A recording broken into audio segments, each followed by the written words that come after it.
l'ont vu. Et puis, il y aura aussi de la ressource documentaire en plus. Il y a quelques documents qui peuvent servir de base sur ce sujet-là.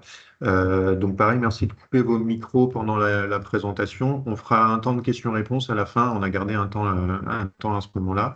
N'hésitez pas à poser des questions dans le chat aussi. On va les noter et puis on essaiera de les reprendre à la fin.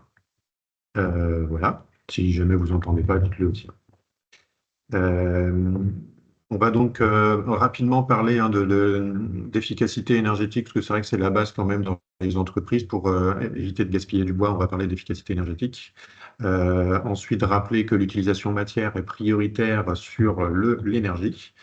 Ensuite, j'expliquerai comment on peut faire pour valoriser l'énergie, hein, quelles sont les étapes, les questions à se poser quand on a en entreprise du bois un projet potentiel d'énergie. Et puis ensuite, c'est le côté un peu plus réglementaire, qu'est-ce qu'on a le droit de faire. Donc là, c'est l'Adréal qui va pouvoir intervenir sur ce sujet. Si vous avez des retours d'expérience en entreprise, eh ben, vous pourrez vous exprimer pour expliquer assez rapidement qu'est-ce que vous avez mis en place ou les difficultés que vous avez eues. Et on vous expliquera à la fin aussi comment il y a des dispositifs d'aide financière qui existent, hein, notamment pour faire une étude. C'est la première chose, hein, faire une étude sur votre potentiel projet de chaufferie bois. Voilà, puis on garde tout un temps de questions-réponses à la fin. Alors.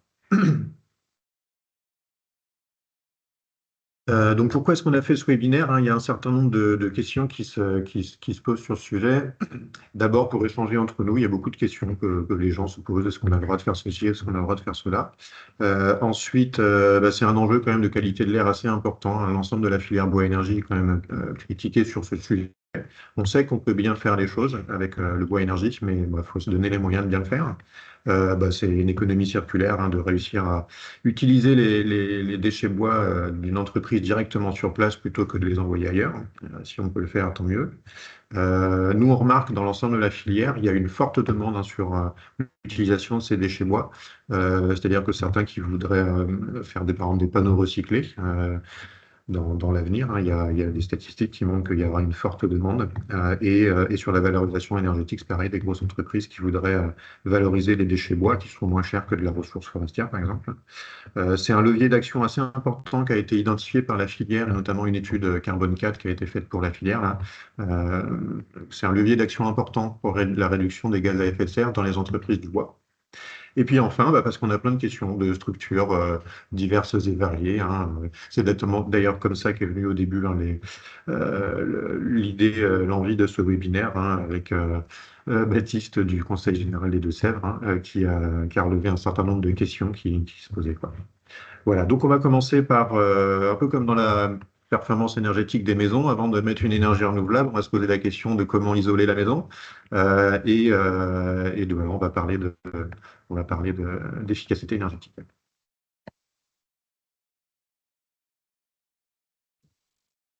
Et pour ça, on va donner la parole à Arnaud. Parfait. Merci Stéphane pour l'introduction. Hop, si tu peux passer les slides.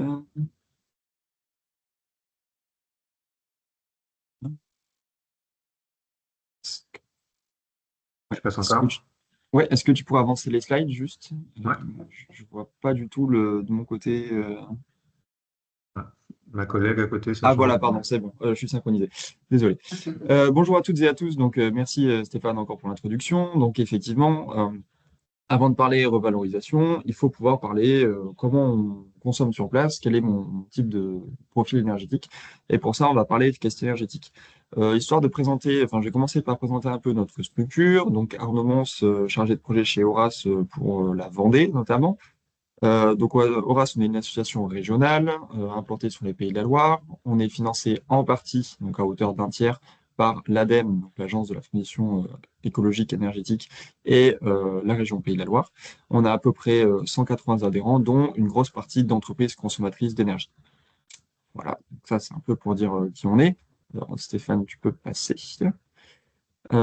L'idée, c'est qu'on est un portail, enfin, c'est notre mode de fonctionnement, on est vraiment un portail pour toutes les questions autour de la transition énergétique et maintenant autour aussi de la décarbonation, vu que les deux sont liés. Donc, si vous avez un besoin pour rencontrer d'autres entreprises avec des profils et des problématiques similaires, si vous avez besoin aussi d'accompagnement plutôt individualisé et personnalisé, on peut aussi le faire. Voilà, donc ça dépend un peu vraiment de vos demandes et de vos besoins et du type de structure aussi. Tu peux passer Stéphane. Voilà, pour présenter aussi comment fonctionne l'association, il y a un système d'adhésion. Donc, on va avoir dans les adhérents des entreprises, comme je l'ai dit avant, des collectivités avec qui on a des conventions et des partenaires, Solutions Éco, les CCI, etc.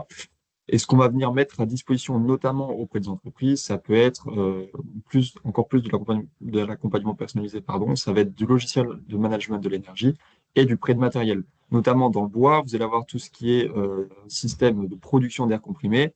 Voilà, sachez qu'on peut mettre à disposition une caméra de détection de fuite d'air comprimé dans le cadre d'une adhésion chez nous ou d'un enregistreur de puissance si on veut mesurer les consommations d'une machine type, typiquement une centrale d'aspiration ou autre. Voilà, n'hésitez pas à me contacter de toute façon pour pouvoir discuter de tout ça. Stéphane, hop, tu peux passer aussi. Parfait. Je vais faire un petit récap sur le contexte énergétique mondial pour remettre un peu l'église au milieu du village.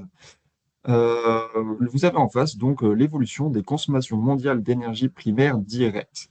Ce que j'essaye vraiment de vous communiquer via ce graphique-là, c'est qu'on peut voir que dès qu'on a découvert une nouvelle source d'énergie, elle n'est jamais venue remplacer une source existante. Si on prend les années avant la première industrielle, donc vers 1850, on voit bien qu'on a toujours historiquement consommé beaucoup de bois.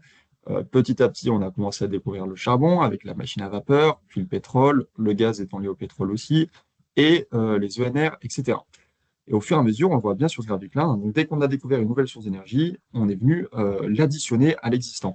Ce qu'il faut comprendre, c'est que cette problématique, elle est la même pour les ENR. C'est bien de rajouter des centrales de production d'énergie renouvelable, mais si on veut vraiment chercher à décarboner et à baisser notre empreinte environnementale, améliorer notre efficacité énergétique, il faut vraiment que ces usages nouveaux, donc ces énergies renouvelables, elles viennent remplacer des usages d'énergie fossile. Donc typiquement, là, la thématique d'aujourd'hui, si vous avez tout ce qui est chaudière fuel, je ne le souhaite pas, tout ce qui est chaudière gaz ou autre, voilà, qui pourrait potentiellement être remplacé par une chaudière biomasse, là, on rentre dans ce schéma-là qui est vertueux.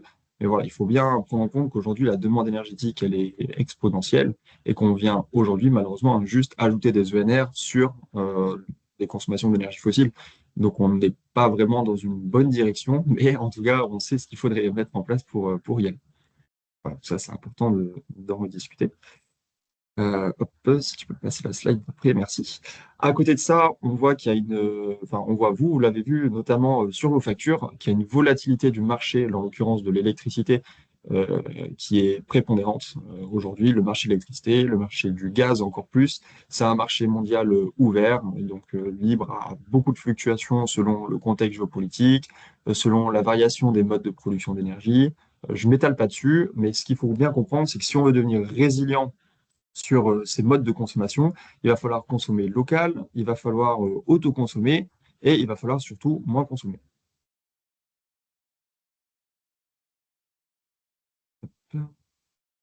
Parfait.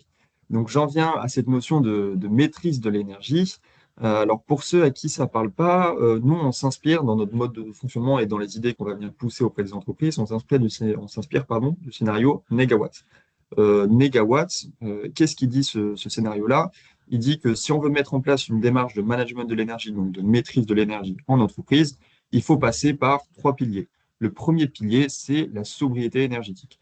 Concrètement, la sobriété, qu'est-ce que c'est? On le voit sur le rond de gauche, donc ce serait l'entreprise qui n'a pas commencé la démarche, donc vraiment un statut de base. En jaune, c'est son besoin réel pour faire tourner son activité, donc les bureaux, la prod, etc. Et en bleu, c'est ce qu'elle va payer sur sa facture. Donc c'est son besoin réel plus les gaspillages autour. Et en fait, la sobriété énergétique, ça va être la réduction de ces gaspillages. Je reprends l'exemple d'une centrale de production d'air comprimé. Faire des campagnes de détection de fuite, ça vient par exemple réduire ces gaspillages-là. Mettre une horloge pour couper le compresseur d'air la nuit, le week-end, on va venir agir sur ces gaspillages-là. Donc là, on est vraiment sur de la sobriété énergétique. Souvent, l'avantage, c'est des actions à coût zéro ou à faible coût, mais derrière, avec un très gros gain et donc un temps de retour sur investissement très, très court. Donc ça, c'est vraiment le premier pilier auquel il faut s'atteler. Une fois que j'ai mis en place ma démarche de sobriété, l'idée, c'est de ce fait d'aller vers de l'efficacité énergétique. La grosse différence entre l'efficacité et la sobriété, c'est que l'efficacité, on va toucher aux besoins. Avec la sobriété, on vient réduire les gaspillages et avec l'efficacité, on vient réduire le besoin. Donc, on le voit, c'est le petit rond tout à droite. Une fois que j'ai réduit mes gaspillages, je vais vraiment venir réduire mon petit rond jaune, donc vraiment le rond des besoins. Donc là, je reprends mon exemple d'une centrale de production d'air comprimé, mettre une variation de vitesse, ça va venir améliorer l'efficacité de cette installation-là. Et donc là, on est dans la réduction du besoin. Boucler mon réseau, par exemple, ça va être aussi le cas. Mettre des vannes pour couper certaines parties du réseau aussi, etc. C'est pour donner des exemples concrets. Mais voilà, il y a plusieurs actions qui existent selon qu'on touche à l'air comprimé, à l'aspiration, à l'éclairage, au chauffage, etc. L'idée, c'est qu'il faut vraiment retenir cette démarche point par point, donc la sobriété, l'efficacité. Et une fois que j'ai mis ces deux piliers en place, donc une fois que je sais combien je consomme et une fois que j'ai pu optimiser mes consommations sur site, je vais aller chercher la production renouvelable. Comme l'a dit Stéphane juste avant, on ne va pas venir remplacer la chaudière de la maison ou mettre des panneaux solaires si derrière elle est extrêmement mal isolée et qu'on continue de jeter un peu notre argent par les fenêtres. Là, c'est la même chose. Une fois que j'ai mis en place sobriété et efficacité, je peux aller mettre donc ma chaudière biomasse ou d'autres installations renouvelables, hein, il en existe plusieurs. Mais l'idée, c'est vraiment d'avoir traité les sujets de sobriété et de l'efficacité en amont. C'est le plus important si derrière, vous voulez vraiment avoir une maîtrise de vos coûts et une résilience, comme on l'a dit, par rapport à l'envolée des marchés et par rapport à votre consommation d'énergie.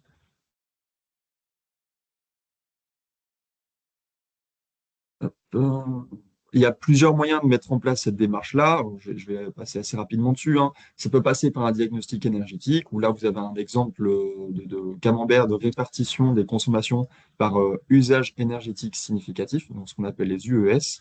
Et donc, ça permet voilà, de définir votre profil énergétique en entreprise. Donc, combien va consommer, par exemple, ma centrale d'air comprimé, mon éclairage, mon chauffage, mon process.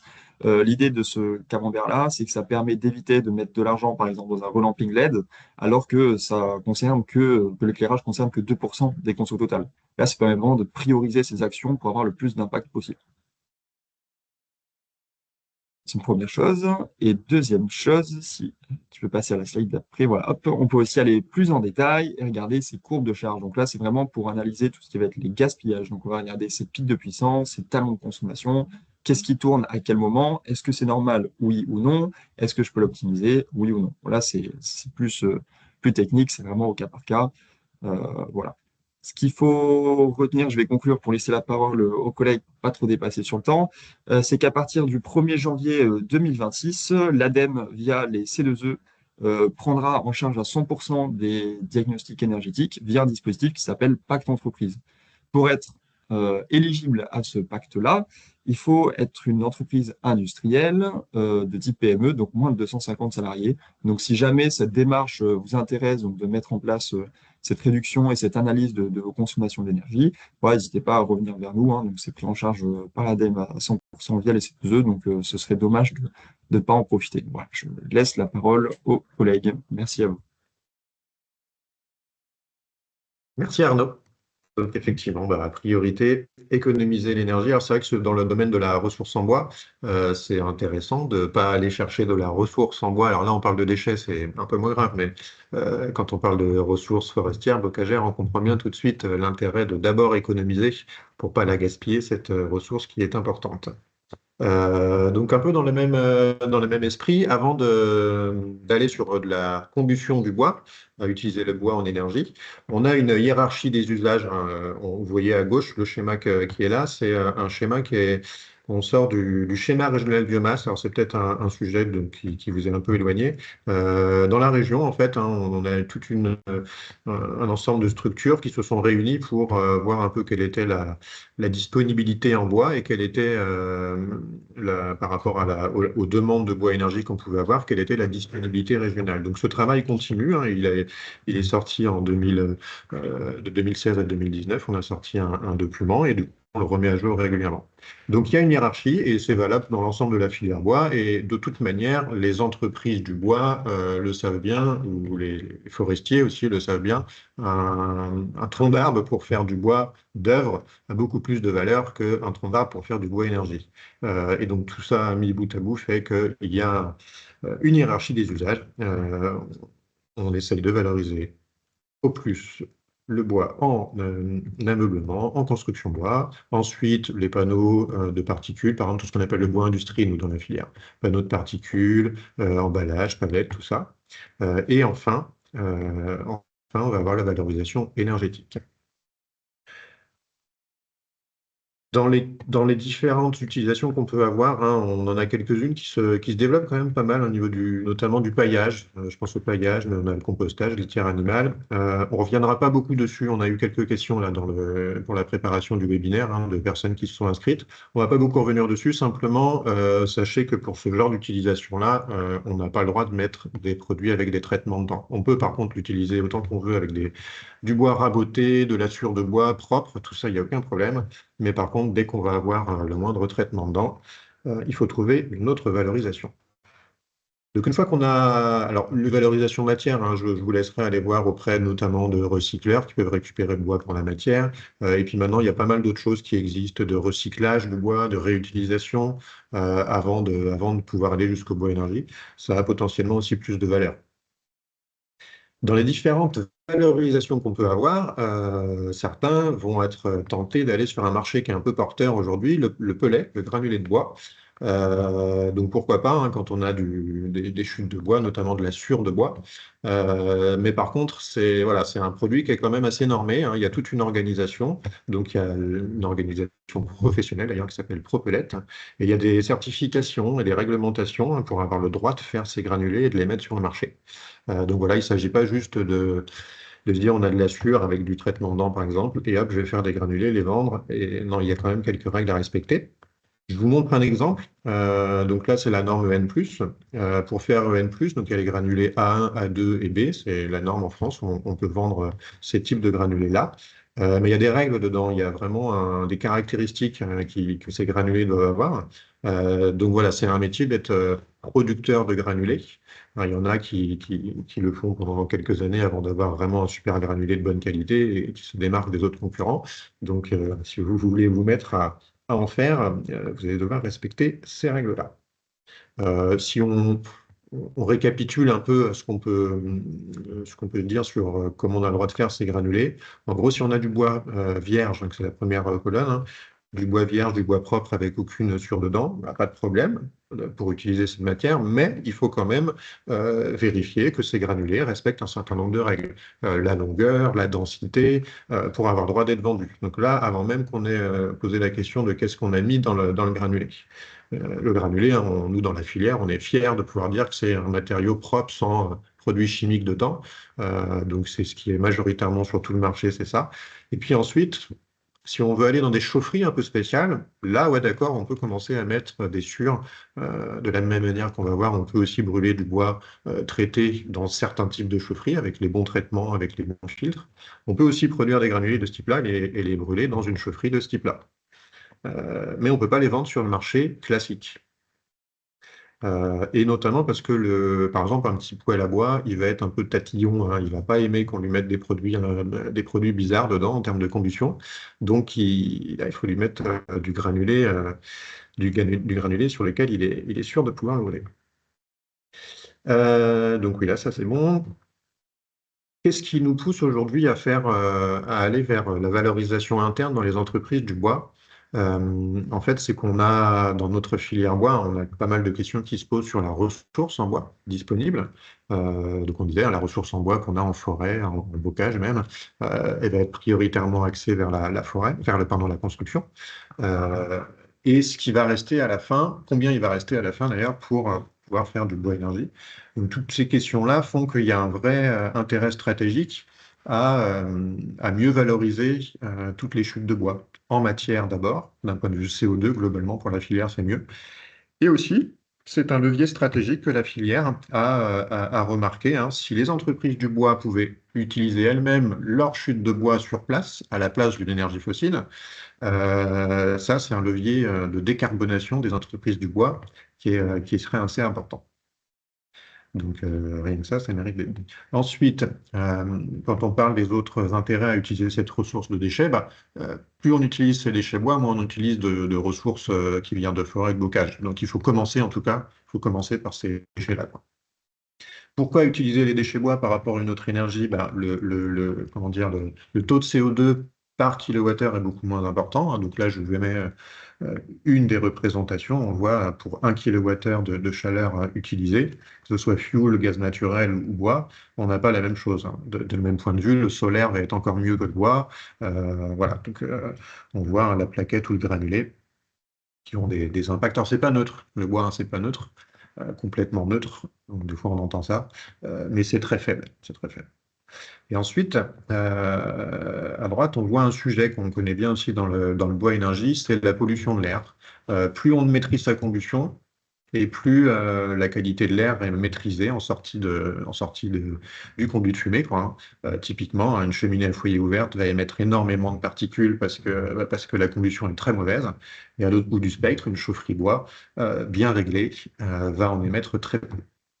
Elle a une corde de chauffe qui fait que ça brûle très bien dedans, des filtres qui vont être mis derrière, et du coup, on a une qualité de l'air qui est bonne. Pourquoi on fait ça? Eh ben parce qu'il y a quand même des enjeux de qualité de l'air assez importants. Je ne vais pas vous détailler tout ce qu'on voit là, hein, mais simplement, hein, c'est la qualité de l'air, les particules notamment, sont responsables d'un certain nombre de décès tous les ans. Pas tous liés au bois, hein, le bois n'est pas le seul responsable. Mais c'est un sujet très important. Il ne faut pas faire semblant que ça n'existe pas et se dire, allez, on va brûler notre bois sans trop rien dire. Et puis, non, ça justement, ce genre de réflexion, on ne peut pas l'avoir. Il faut tout de même aussi regarder cette courbe-là, c'est-à-dire que depuis des années, on fait des efforts, hein, dans la filière bois-énergie, notamment sur les systèmes de chauffage, hein, le système de combustion, le poêle en lui-même, la chaudière industrielle, tout ça, les systèmes de filtration, tout ça évolue techniquement. Et ça fait que dans l'ensemble, on a quand même une qualité de l'air qui est de mieux en mieux. C'est tellement important, il y a toujours autant enfin toujours autant, non, mais il y a toujours beaucoup de décès. Donc il faut continuer à travailler là-dessus. Mais on ne peut pas dire que la filière bois-énergie n'y travaille pas quand même. Donc voilà, tout ça pour dire que techniquement, il y a des solutions, il faut les utiliser. Alors ça rajoute un coût, hein, forcément, quand on met un super gros filtre qui va bien sur une chaufferie, ça a un coût, hein, le filtre, hein. Et puis des fois, on demande d'en mettre deux types de filtres différents. Donc ça ajoute un coût, hein, c'est sûr, mais c'est pour la bonne cause. Pour vous donner quelques exemples de concrètement ce qu'il faut respecter d'un point de vue qualité de l'air, là, c'est si vous voulez avoir l'aide financière du Fonds Chaleur. Il y a une aide financière qui existe du Fonds Chaleur pour les chaufferies bois. C'est un extrait qu'on retrouve dans les règles d'attribution du Fonds Chaleur. Pour pouvoir y prétendre, il faut respecter un certain nombre de critères, donc sur les poussières, sur les NOx, sur le CO par exemple, et en fonction des puissances. Plus on a une chaudière puissante, plus on va demander à la structure, aux porteurs de projet, d'atteindre des performances hautes, parce qu'en fait, c'est plus facile. Hein, c'est plus facile sur une grosse chaufferie qui coûte déjà relativement cher de mettre des filtres qui coûtent aussi cher. Alors, au niveau de la rentabilité, on s'y retrouve quand même mieux. Et, et sur les plus petits systèmes, c'est un peu moins facile, sans ces gros filtres-là, d'atteindre des super performances, mais on atteint quand même avec rien qu'une chaudière sans des filtres énormes, on obtient quand même des bons résultats. Et là, par exemple, c'est toujours dans le même document du fond chaleur, mais pour une puissance un peu plus faible. Et ben, du coup, on va avoir des seuils qui vont être un peu plus bas, mais quand même c'est pas toujours facile à atteindre. Donc voilà, on voit sur les poussières, hein, 50 mg pour l'inox, le CO, le soufre. C'est les polluants principaux en fait, hein, qui sont identifiés dans les chaufferies bois, quoi. Quand on regarde aussi comment ça se passe dans ce domaine-là, on voit que ça évolue, hein, régulièrement. Et là, notamment, hein, c'est des évolutions prochaines qui sont prévues, hein, notamment parce que la réglementation européenne fait diminuer le seuil, hein, c'est-à-dire que on veut que les structures soient de meilleure en meilleure. Donc, d'ici 2030, il y aura des seuils qui vont être encore diminués. Donc il faut l'anticiper, il ne faut pas être tout de suite au ras des pâquerettes, puisque de toute façon, à un moment donné, eh ben, vous serez rattrapé par la réglementation. Alors normalement, la réglementation s'applique au projet neuf, mais il y a des fois quand même, hein, il y a un rattrapage qui est fait au bout de quelques années. On demande aux installations un peu plus anciennes de se mettre à jour quand même. Alors, concrètement, comment ça se passe dans une entreprise du bois si on veut commencer à aller vers une valorisation de ces déchets. D'abord, on va identifier et classer ces déchets bois. C'est-à-dire que il y a différents types de déchets qui vont être produits dans l'entreprise, et ça va avec la deuxième partie.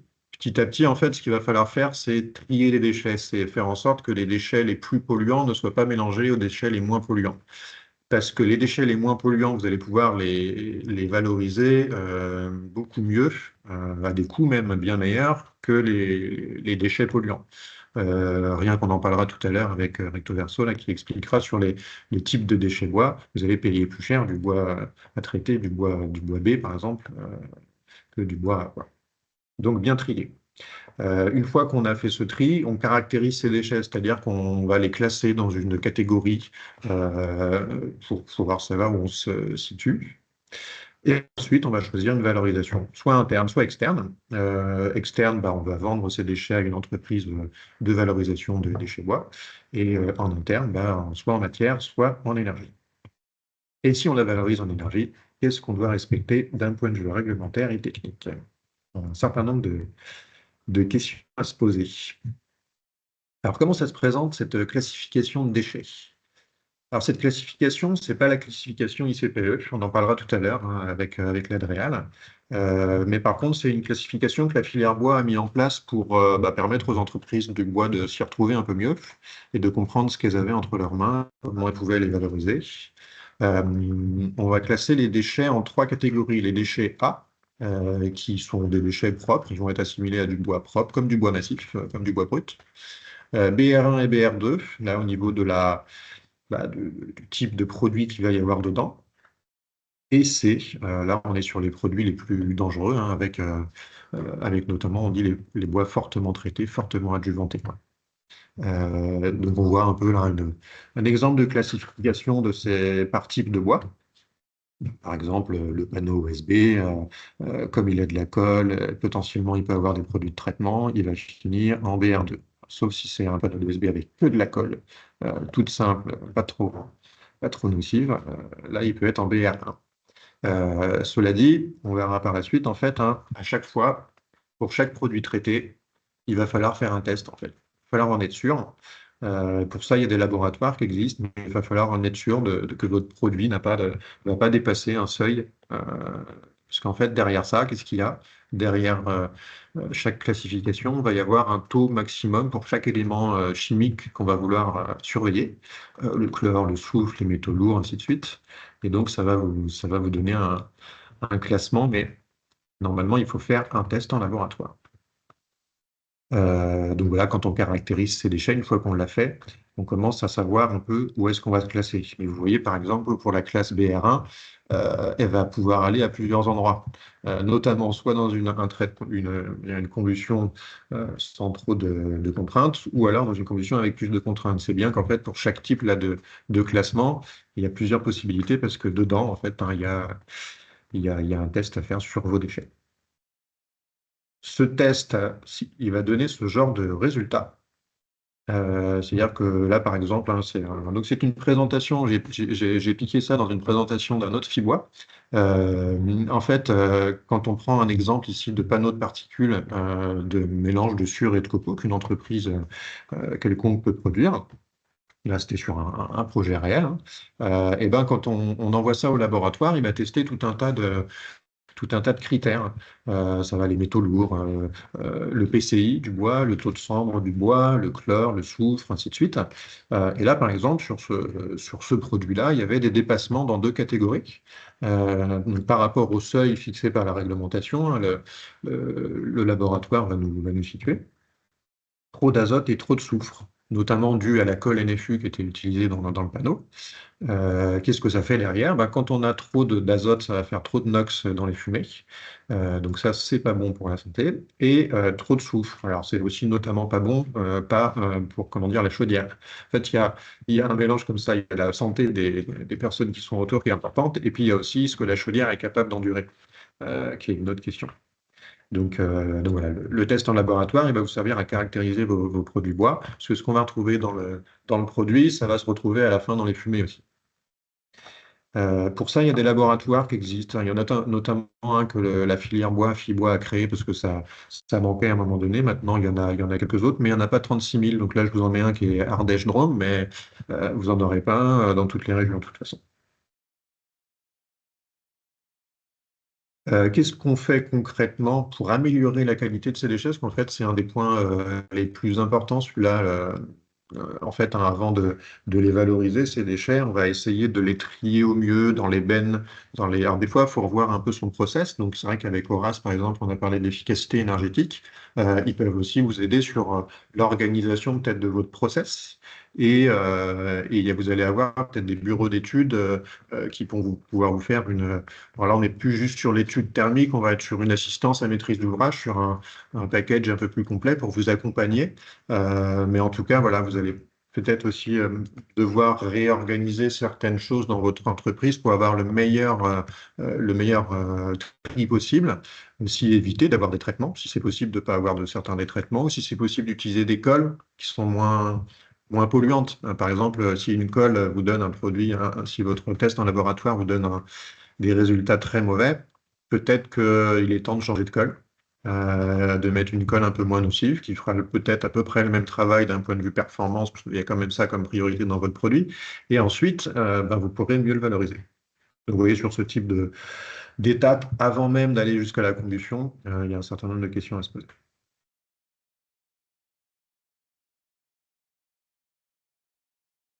Là, concrètement, si je reprenais l'exemple que j'ai piqué aux collègues de Chibois, euh, ce panneau-là, étant donné qu'il dépassait un certain nombre de seuils et tout, il était classé donc en BR1.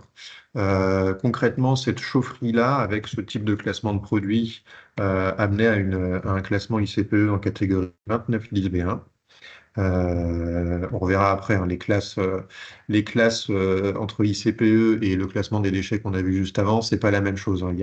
Là, c'est pas parce que c'est BR1 que ça finit en B1. C'est pas comme ça que ça marche. On verra tout à l'heure avec l'Adréal. Euh, et donc, qu'est-ce qu'on fait de ce taux d'azote et de soufre trop élevé? En fait, on a des systèmes de combustion qui permettent de casser ça, en fait, hein. Soit directement dans le corps de chauffe de la chaudière. En gros, hein, pour caricaturer une très grosse chaudière avec un gros corps de chauffe, il va brûler très fort, où ça va être très très chaud, hein. Elle va pouvoir potentiellement mieux brûler le bois et tout brûler les composés chimiques qu'il y a dedans. Mais on va aussi pouvoir ajouter des choses, par exemple pour le dénox, hein. On va ajouter des produits chimiques. Alors c'est un gros mot, mais c'est un produit en fait qui va venir se combiner en fait avec l'azote et puis qui va faire après ensuite un gaz qui n'est plus nocif. Voilà, il y a des solutions pour passer les seuils en fait réglementaires. Une étape aussi qu'il faut faire, faut se poser la question de combien vous avez besoin d'énergie et de combien vous avez comme quantité de bois. Alors très rapidement, vous pouvez vous poser la question vous-même ou faire cette note on en parlera tout à l'heure, hein, comment on s'organise dans le réseau des animateurs qui sont là pour vous aider, ou par une entreprise extérieure, un bureau d'études. Mais vous verrez, passer d'abord par un des animateurs quand même pour avoir les aides potentiellement. Donc, on imagine une entreprise qui a regardé combien elle consommait de chaleur, hein. On ne parle pas d'électricité, mais bien de chaleur. Une entreprise qui consomme 2000 mégawattheures. Donc, ça, c'est ce qu'elle a besoin concrètement comme chaleur. On a une chaudière qui pourrait venir avant, donc elle a un rendement, cette chaudière. Concrètement, avant la chaudière, il faut que vous lui mettiez 2200 mégawattheures de bois dans le gosier, j'allais dire. Qu'est-ce que ça représente en quantité de bois? Eh bien, là-dessus, en fait, en fonction du taux d'humidité de votre bois, alors aussi du type de bois. C'est vrai que quand on a des produits chimiques, des fois dans le bois, ça augmente le pouvoir calorifique. Donc potentiellement, ça peut être un peu plus des fois. Mais voilà, en gros, on va être pour du bois sec à 3,8. Ça vous donne, pour produire ces 2200 mégawattheures, une quantité de bois de 580 tonnes. Donc est-ce que vous les avez, ces 580 tonnes, dans votre entreprise? C'est la question que vous pouvez vous poser après. Eh bien, ces 580 tonnes, ça va représenter en gros un mètre cube. Pareil, vous pouvez faire des petits calculs de coin de table comme ça pour voir si vous avez la masse qu'il faut ou demander à un bureau d'études de faire une vraie étude, hein. En gros, ça représente 2300 mètres cubes. Alors après, il y a tout un tas de questions qui vont se poser hein, sur le foisonnement de vos tas de bois, hein. Si c'est très dense, ça va faire une petite benne. Si c'est pas dense, une grosse benne. Donc voilà, ça, vous allez, faut essayer d'imaginer combien vous avez en quantité de bois, quoi. Et ensuite, pareil, vous aurez des questions à se poser, comment faire aller ces morceaux de bois jusque dans la chaudière. Donc là, il y a tout un parcours à créer entre les deux quand même. Donc là, la question qui se pose, concrètement, hein, je l'explique là textuellement comme je le dirais en réfléchissant. Là, euh, si vous avez suffisamment de déchets, la question c'est ça qui se pose. Est-ce que vous allez devoir investir ou pas dans un broyeur, dans une chaufferie? Si vous avez assez peu de déchets pour couvrir vos besoins, bah, c'est peut-être pas intéressant financièrement. Donc là, on continue à renvoyer son bois vers une entreprise de valorisation du bois qui va très bien le faire, hein, qui va trier tout ça, on va en parler après. Si vous en avez trop de besoins énergétiques par rapport à vos déchets, ça n'empêche que vous pouvez les utiliser et compléter avec d'autres bois énergie. Alors, je rappelle que le bois énergie, on n'a pas de diapo là-dessus, hein, mais sur le prix des combustibles, le bois énergie est un combustible pas cher par rapport à des énergies fossiles et c'est un combustible surtout relativement stable en prix. Donc ça, pour des entreprises, c'est important d'avoir une stabilité et d'avoir un coût de production qui va pas être soumis enfin, voilà, à des gouvernements étrangers qui ne sont pas toujours stables. Donc voilà, le prix des énergies, le bois énergie est compétitif, donc n'hésitez pas à compléter avec d'autres bois énergie, quoi. Alors ensuite, vous aurez la chaudière en elle-même. La chaudière, c'est important. Alors là, c'est une grosse chaudière, hein. Schématiquement, c'est plus facile à expliquer sur une grosse chaudière, hein. Comment ça marche une chaudière bois? Vous avez besoin d'un stockage, un silo de stockage, dans lequel la chaudière va venir piocher, va venir se servir comme ça automatiquement. Différents types de systèmes de convoyage, hein. En rouge, le transporteur à chaîne, là, c'est un convoyage. Ça peut bloquer dans le convoyage, c'est pas du gaz, c'est pas de l'eau, c'est des morceaux de bois. Donc il faut avoir des morceaux de bois relativement homogènes et relativement bien transformés avec un broyeur pour que derrière ça ne bloque pas jusqu'à la chaufferie, parce que vous n'allez pas prendre les morceaux de bois et les jeter dans la chaudière. Donc voilà, c'est automatique, hein. Ensuite, le corps de chauffe qui va être adapté au produit que vous avez. Si c'est un produit sec, si c'est un produit humide, si c'est un produit avec des polluants dedans, mais que certaines chaudières vont pouvoir brûler. Donc là, un échange avec le chaudiériste, bureau d'études chaudiériste. Et derrière, tout un système de filtration par multicyclone, filtre à manche, électrofiltre. Voilà, donc ça vous fait une benne de cendre. Il y a la cendre à valoriser derrière ou à évacuer. C'est de la cendre traitée, elle va être envoyée en centre d'enfouissement. Si c'est une cendre finalement avec un déchet de bois propre au début, il peut être épandu, il peut être utilisé en agronomie. Si jamais ça doit bloquer, vous voyez, là, je vous ai mis une image, là, c'est le vis sans fin. Donc, c'est un des systèmes de convoyage qui est couramment utilisé dans les chaufferies bois. Les morceaux de bois peuvent bloquer là-dedans. Donc voilà, tout ça pour dire que nous, dans les chaufferies bois, on connaît bien le sujet, on sait comment exprimer tout ça, la bonne conception d'une chaufferie bois. Donc c'est vraiment une question importante, hein, pour que vous ne soyez pas embêtés derrière. Pareil, hein, c'est recommandé derrière d'avoir entre cette chaufferie et votre consommation, d'avoir un ballon d'eau chaude, un gros ballon tampon, qui va permettre en fait à la chaufferie de faire des grands cycles de chauffe plutôt que plein de petits marche-arrêts. Au niveau de la qualité de l'air, en fait, hein, c'est aussi gage de qualité de l'air d'avoir une combustion assez longue et bien, et du coup de bonne qualité, quoi. Dans les chaufferies bois, donc je disais, hein, il y a toute une organisation, un peu comme le granulé, pour que ça marche bien. On s'est donné, comment dire, hein, des critères de qualité aujourd'hui, hein. Le bois, il est vendu si vous voulez acheter du bois, par exemple, pour mettre dans une chaufferie, vous allez acheter une granulométrie de bois, donc la taille des copeaux, une humidité, parce que plus c'est humide, moins il y a de calories dedans. Donc on demande du bois plutôt sec, et s'il n'est pas sec, on le paye moins cher, hein, du coup. Pas de gros morceaux qui vont venir bloquer la vis sans fin ou le système d'approvisionnement du bois. Donc voilà, la chaufferie bois, hein, c'est quelque chose qui est pas si simple que ça. C'est pas si compliqué non plus quand on se fait accompagner, mais il faut pas faire semblant qu'il n'y a pas de sujet, qu'il y a pas de sujet, quoi. Et puis, bah, je disais tout à l'heure, le chaudiériste, lui, il va pouvoir vous dire, lui, d'un point de vue composé chimique, si la chaudière va pouvoir tenir le coup, quoi. Voilà. Maintenant, on va voir, donc, si vous l'utilisez pas en interne, l'autre solution, c'est l'envoyer en externe. Et là, on va donner la parole à Recto Verso, qui est une structure qui peut accompagner les entreprises aussi et qui a eu à travailler sur cette question-là. Donc, ils peuvent nous faire un petit retour sur les questions qu'on doit se poser en général sur cette valorisation externe. Merci Stéphane. Moi je m'appelle William, donc du réseau Recto Verso, et j'ai pas le temps de vous faire toute une présentation de l'asso. Donc rapidement, nous on est une association d'écologie industrielle et territoriale basée sur le nord des Deux-Sèvres, sur le bocage bressuret à la communauté de communes du Torcet. Nous on accompagne les entreprises du territoire sur les thématiques déchets, slash économie circulaire, énergie, mobilité, mais aussi RSE. Donc voilà, je vais vous parler un petit peu de la gestion externe des déchets. Je veux bien que tu me passes la slide, s'il te plaît. Donc au niveau du prix des déchets, on va avoir 3 composantes principales. Déjà, on a la location du contenant, donc ça va dépendre de la taille du contenant. Donc on peut avoir des petits contenants de peut-être 2-3 mètres cubes, et puis ça peut monter à des bennes de 30 mètres cubes ou peut-être plus. Après, elles peuvent être couvertes ou non couvertes selon ce qu'on met dedans. Ça peut être intéressant de la couvrir, notamment si on veut éviter qu'il y ait de l'humidité dedans.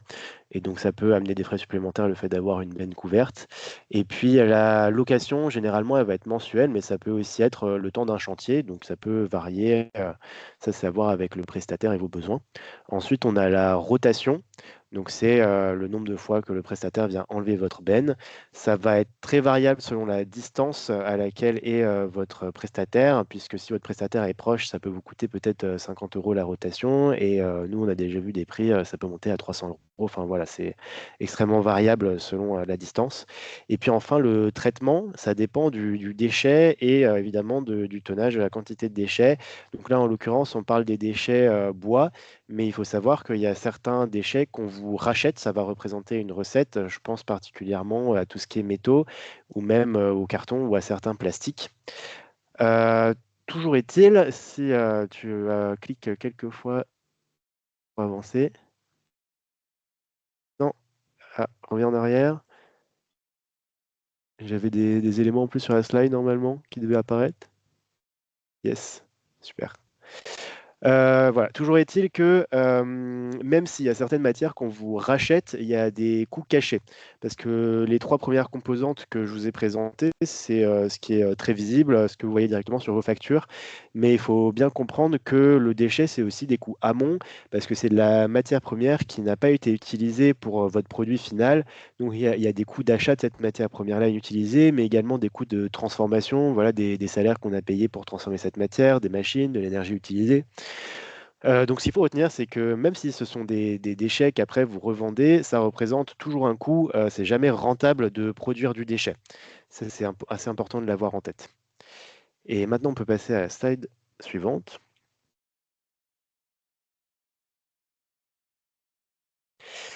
Et donc, en l'occurrence, plus particulièrement sur les déchets du bois, donc on a déjà dit qu'il y avait 3 grands types de déchets de bois. On a le bois A qui est non traité, le bois B qu'on peut décliner encore en BR1, BR2, qui lui est traité, et puis le bois C qui lui est dangereux. Et donc, ça va être notamment des bois qui vont avoir du plomb ou d'autres traitements chimiques assez lourds dedans. Et donc au niveau des filières de valorisation, grosso modo, généralement, le bois A, ça va partir en valorisation énergétique. Et puis on va avoir un coût de traitement qui peut être autour de 25 euros la tonne. Donc ça peut dépendre du moment, ça peut dépendre du prestataire. C'est vraiment un ordre de grandeur. Ensuite, sur le bois B, généralement, on va avoir de la valorisation matière pour un coût qui peut avoisiner les 80 euros la tonne. Et puis après, le bois C, ça va être de l'incinération spécifique avec des procédés de dépollution. Et là, c'est très compliqué de vous donner des ordres de grandeur puisque ça peut être extrêmement variable selon ce qu'il y a dans votre bois. Et puis voilà, c'était tout ce que j'avais à vous dire. Et si vous voulez avoir plus d'informations sur ce qu'on fait à Recto Verso, il ne faut pas hésiter à passer un coup de fil ou me faire un petit mail. Merci.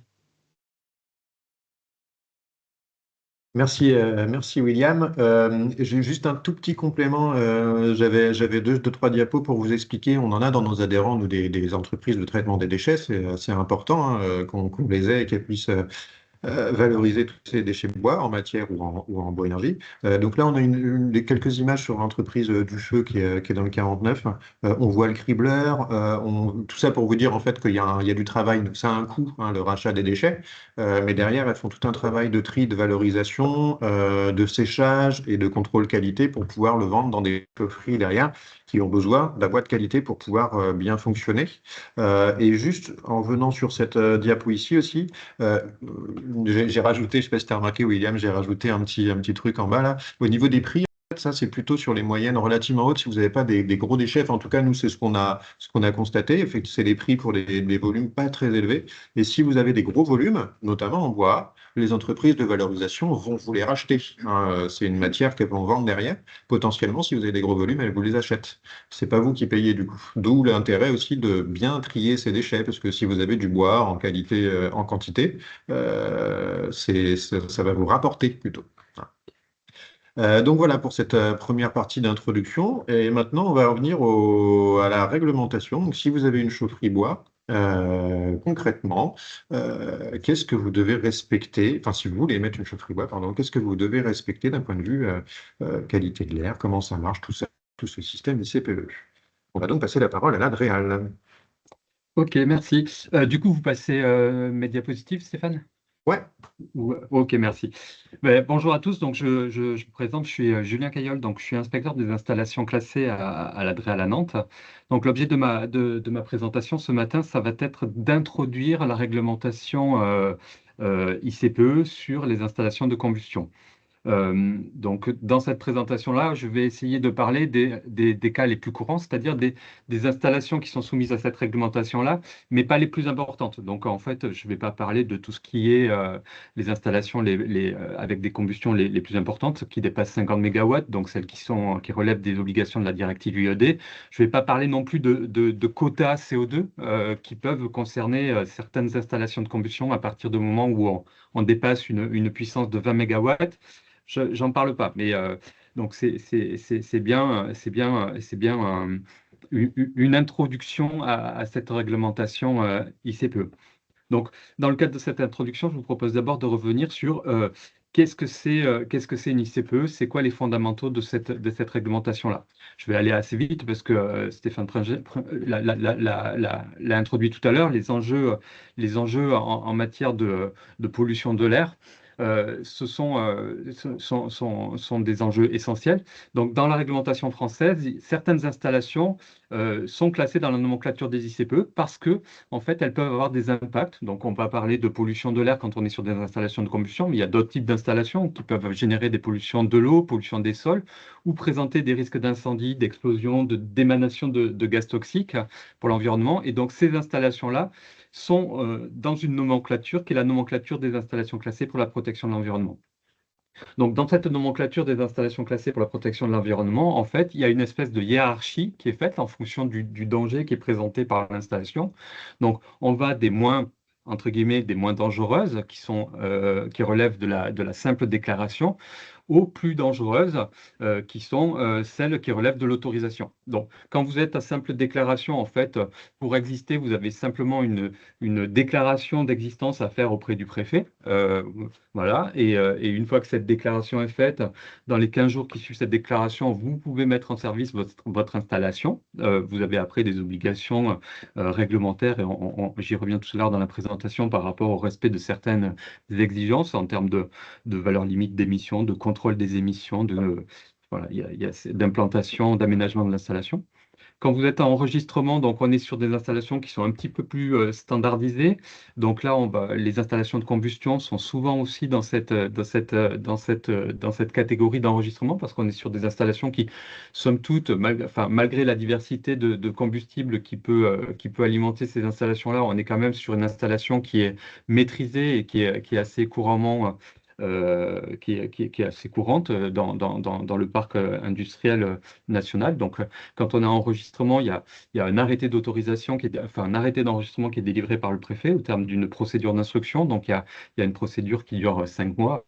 Entre 5 et 7 mois avant d'obtenir son arrêté. Et après, les plus grosses installations, donc je ne vais pas en parler parce qu'en fait, sur les installations de combustion de moyenne puissance, on n'est pas dans ce cas-là. il y a la procédure d'autorisation. Donc là, on est nécessité de faire une étude d'impact, des choses bien plus conséquentes. Donc pour les installations de combustion, j'en parle pas. Allez-y, vous pouvez avancer. Je vais essayer je vais essayer de rattraper un petit peu de temps. Donc, les installations de combustion dont nous traitons aujourd'hui peuvent présenter donc des risques pour la qualité de l'air. Voilà, je m'étends pas là-dessus. Donc, c'est à ce titre-là qu'elles sont dans la nomenclature des installations classées. Donc, la nomenclature des installations classées, comment ça se présente? Ça commence par se présenter par une rubrique, un numéro de rubrique avec 4 chiffres. Donc, en l'occurrence, c'est 2910. Donc, j'ai pas de pointeur. Est-ce que ma souris s'affiche? Ma souris s'affiche pas à l'écran, hein. Non. Donc, Non, tu as une petite option là si tu veux prendre la main bon, peut-être. c'est pas grave. Donc, chaque rubrique est identifiée par un numéro à 4 chiffres, donc 2910 pour les installations de combustion. Un descriptif de l'activité, donc on va bien parler de combustion. Donc tout à l'heure, on a évoqué le fait de la question de est-ce que j'ai le droit de brûler mes déchets? Donc je fais une petite discrétion. Donc dans une installation de combustion, certains déchets de bois peuvent être admis. Je vais y revenir dans la suite de ma présentation. Donc une installation de combustion a bien une utilité en termes de production de chaleur, d'énergie. Par contre, s'il s'agit de faire un traitement de déchets et d'éliminer des déchets, le brûlage des déchets est bien quelque chose qui reste interdit. Brûlage de déchets de bois, brûlage de déchets verts. Donc, petite discrétion. Une installation de combustion a bien in fine, une utilité. Donc, une installation de combustion, donc 2910, description de l'activité, et ensuite, en fonction du type de combustible et en fonction de la puissance de l'installation, voilà, il y aura des obligations différentes. En fonction du type de combustible, vous pouvez être classé à 2910A ou 2910B, et en fonction de la puissance thermique de chacune des installations, vous pouvez être soumis à déclaration ou à enregistrement. Donc, qu'est-ce que c'est la puissance thermique d'une installation? J'ai mis la définition. C'est la somme totale des puissances thermiques des appareils de combustion qui peuvent fonctionner simultanément. Donc, en fait, au niveau du site, ce qu'il va s'agir de faire, c'est de prendre tous les appareils de combustion qui peuvent être raccordés à un coût techniquement et économiquement acceptable. Donc, on va calculer la puissance de l'installation, qui est la somme de tous les appareils de combustion qui sont sur le site. Allez-y, s'il vous plaît. Merci. Donc, les groupes d'appareils de combustion exploités sur un même exploitant, enfin, par un même exploitant et situés sur le même site, c'est ça qui constitue l'installation de combustion. Donc, alors, il y a quand même des appareils qui ne sont pas connectés, qui ne sont pas connectables sur le site. Donc, des appareils qui sont distants de plus de 300 mètres.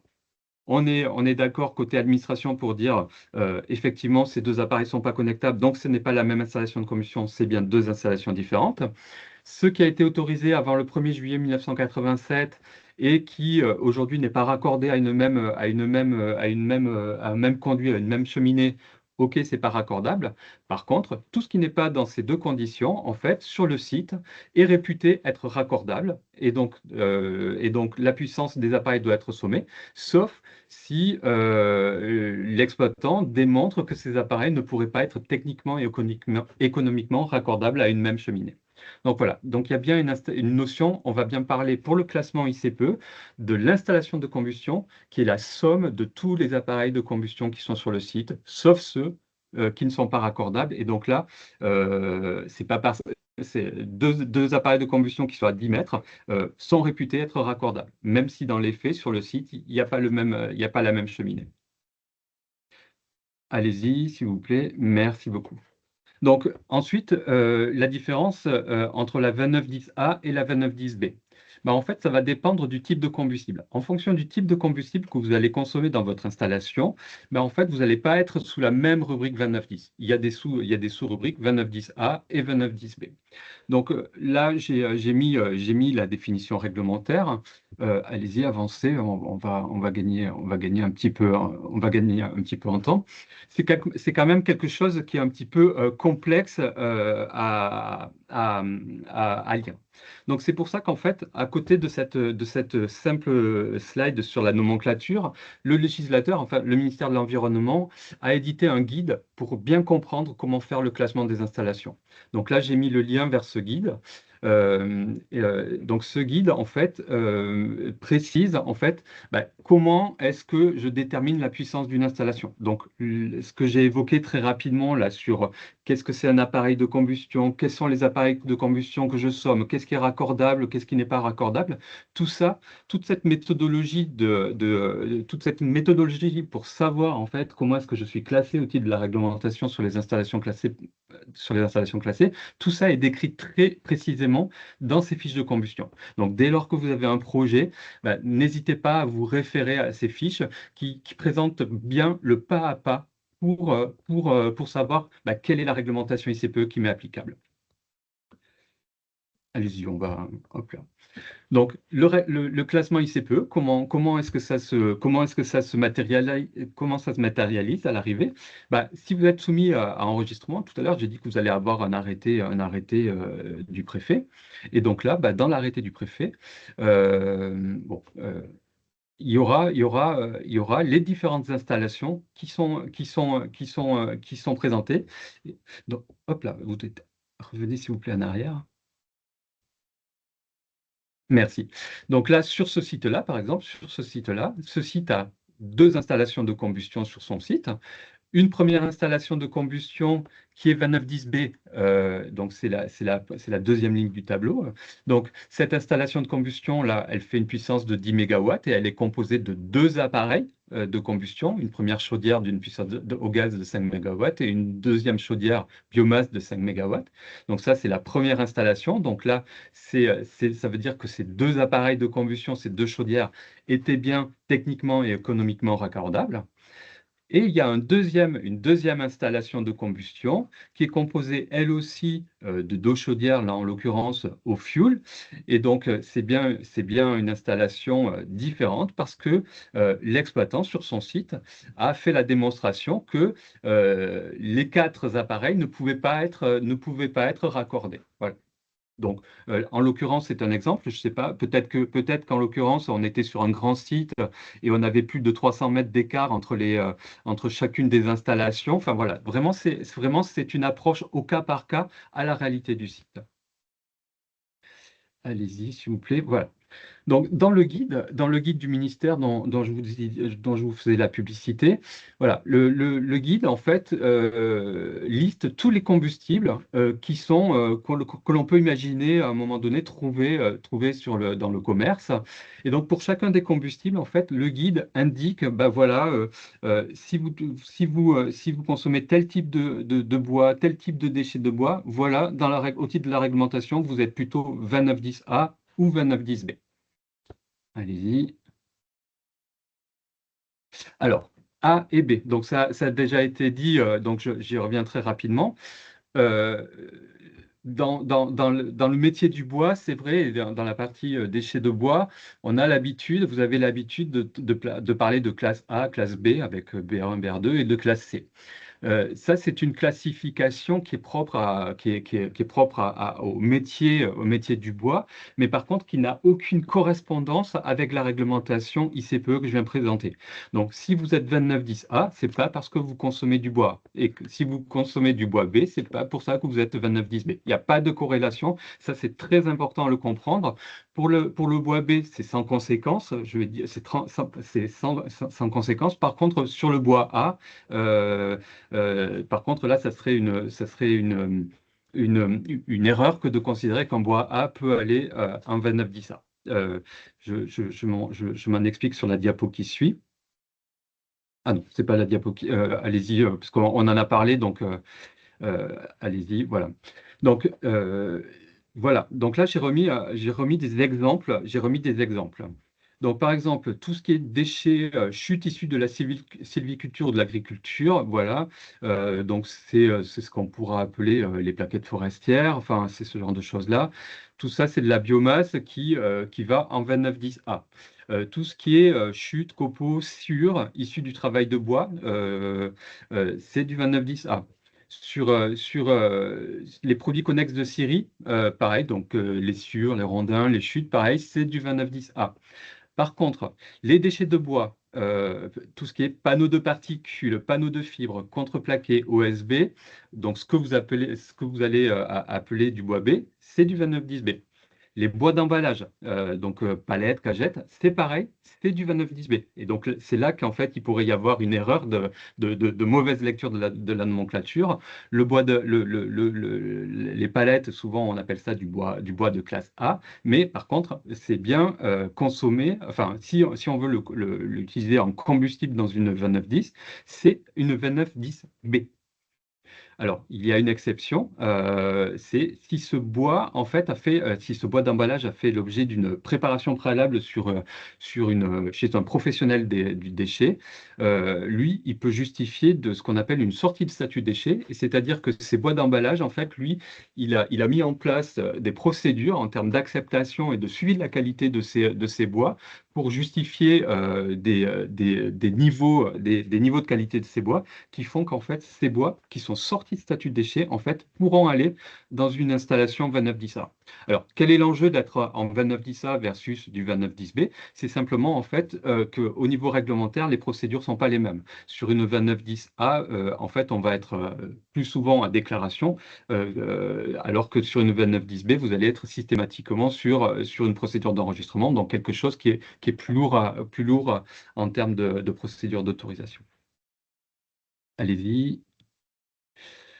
Voilà. Après, on en a parlé très rapidement, les présentateurs rapidement en ont présenté avant. Donc, tout ce qui est mobilier extérieur qui a été traité avec des agents de préservation, les traverses SNCF, les poteaux télécom qui sont potentiellement contaminés avec de la créosote, tout ça, c'est interdit en combustion. Donc, on part dans des installations de traitement thermique de déchets, donc assimilées à de l'incinération. Donc, on n'est pas du tout sur de la combustion telle que vous allez la pratiquer chez vous. Après, certains d'entre vous, mais pour l'instant, c'est encore minoritaire, il y a la question des CSR, des chaufferies CSR, donc, qui sont sur la rubrique 2971, mais on est là sur des gros producteurs d'énergie, des gros consommateurs d'énergie, donc je l'évoque pas. Allez-y, voilà. Les exigences applicables. Donc, une fois que vous êtes soumis à la réglementation sur les installations classées pour la protection de l'environnement, en fonction de votre régime, il y a plusieurs textes qui vont être applicables, notamment des arrêtés ministériels du 3 août 2018. Donc, dans ces textes, en fait, il y a toutes les exigences sur l'aménagement des installations de combustion, les dispositions constructives, les éloignements par rapport à d'autres installations, toutes les obligations de suivi et de caractérisation des combustibles avec lesquels vous allez alimenter votre installation de combustion sont définies dans cet arrêté ministériel. Et ensuite, par rapport à l'enjeu qui est la qualité des émissions atmosphériques, les valeurs limites d'émissions, elles sont définies dans ces arrêtés ministériels, ainsi que les programmes de surveillance de la qualité des rejets que vous devez mettre en œuvre. En plus de ces arrêtés ministériels de août 2018 qui visent spécifiquement les installations de combustion ICPE, il y a d'autres arrêtés ministériels pour des installations à partir de 400 kW jusqu'à 20 mégas, mais ça, ce ne sont pas des dispositions spécifiques à la réglementation ICPE, ce sont des dispositions spécifiques pour toute installation de combustion. Donc, j'en parle pas parce que mon objet, c'est vraiment les obligations ICPE. Mais il faut, voilà, ce que je veux dire par là, c'est qu'il y a aussi c'est pas parce que vous n'êtes pas ICPE qu'il n'y a pas d'obligation par ailleurs. Allez-y, s'il vous plaît. Voilà. Pour les sites qui vont être 2910 et qui seront à simple déclaration. Donc, un petit rappel parce qu'en fait, vous avez. Oui, parti. Bon, c'est pas grave. Un petit rappel parce que c'est un constat qu'on fait sur le terrain. Les exploitants d'installations soumises à déclaration avec contrôle périodique sont soumises à une obligation de contrôle périodique et on voit largement sur le terrain des oublis de faire ces contrôles périodiques. Donc, le contrôle périodique, c'est une visite qui est faite non pas par l'inspection des installations classées, mais par un organisme qui est agréé par le ministère de l'Environnement. Cette visite doit être faite dans les 6 mois qui suivent le démarrage, la mise en service de l'installation de combustion et ce sont des visites qui sont renouvelées tous les 5 ans ou tous les 10 ans si vous êtes ISO 14001. Voilà. Donc, pour ces installations. Donc, il y a des cas de dispense, notamment si votre site, si l'installation de combustion est sur un site qui est déjà classé ICPE par ailleurs en régime autorisation enregistrement. Donc là, il y a une dispense. En tout cas, si vous êtes exploitant d'une 2910 soumise à déclaration et que vous avez que ce type d'installation classée sur votre site, n'oubliez pas de faire ce contrôle périodique. C'est une obligation réglementaire et on voit trop souvent qu'il y a des oublis là-dessus. Ici. Merci. En 2025, côté inspection des installations classées, en fait, on a fait une campagne nationale de visite dans les installations de combustion. Voilà, enfin, la France, vous le savez, et vous ne le savez peut-être pas, et fait l'objet de plusieurs contentieux au niveau européen ou même sur la scène nationale. Et donc, au niveau du ministère de l'Environnement, le ministère de l'Environnement a demandé à ce que notre action de police de l'inspection des installations classées comporte un volet spécifique cette année sur les installations de combustion. Donc, voilà, on a fait plusieurs visites d'installations de combustion sur la région et au niveau national. Donc, il s'agissait de vérifier les types de combustibles, les fréquences de contrôle, le respect des VLE. Donc, globalement, il n'y avait pas de sujet là-dessus, même si ponctuellement, il y a toujours, il peut y avoir des écarts. Un écart récurrent, c'est le CO, parce qu'en fait, les combustibles qui sont livrés sont trop en taux d'humidité qui n'est pas maîtrisé. Et donc, en fait, derrière, en termes de performance de la combustion, il y a des impacts et donc des émissions de certains composés qui ne sont pas acceptables. Un défaut qui est quasi systématique, c'est l'oubli d'enregistrement au registre MCP. Donc, pour certaines installations jusqu'à 20 MW, il y a une obligation d'enregistrement dans un registre européen. Voilà, ça c'est systématiquement, c'est quasi systématiquement oublié. Je vous passe le message de ce matin, ça ne fait pas l'objet de sanctions. Enfin, à notre niveau, c'est des rappels. Voilà, c'est bien de le faire. Une slide sur le transport de déchets de bois, parce que la question était venue en préparation du séminaire. Est-ce que j'ai le droit de transporter mes propres déchets de bois? Donc, le transport de déchets de bois est soumis à une obligation de récépissé de déclaration du préfet, dès lors que le transport concerne 100 kg de déchets dangereux ou 500 kg de déchets non dangereux. Donc, les déchets de bois sont réputés des déchets non dangereux. Il y a des exemptions à cette obligation de transport, notamment si l'installation classée qui transporte les déchets, c'est ses propres déchets. Ouais. Donc, c'est la réponse à une des questions qui a été posée. Si vous avez des questions de façon plus large, j'ai mis une dernière diapositive. Ah, elle a sauté. Je vous la proposerai, c'est pas grave, je vous la transmettrai plus tard. J'avais mis une diapositive avec les contacts de l'Adréal.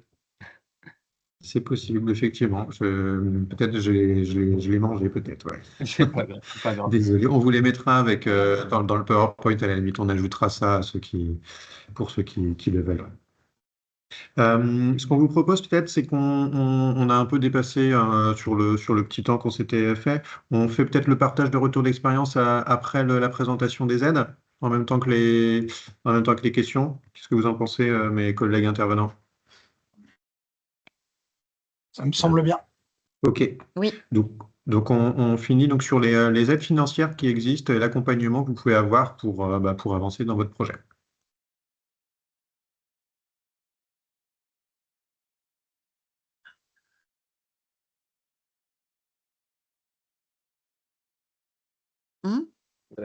J'ai la main, mais une voix comme ça. Alors si c'est bon, tu as la main, la diapo a changé, on est rendu sur la numéro 2, c'est bon. Enfin, en externe. Merci. Bonjour, Rioma Elvessade, je suis animatrice transition énergétique pour le syndicat d'énergie et d'équipement de la Vendée.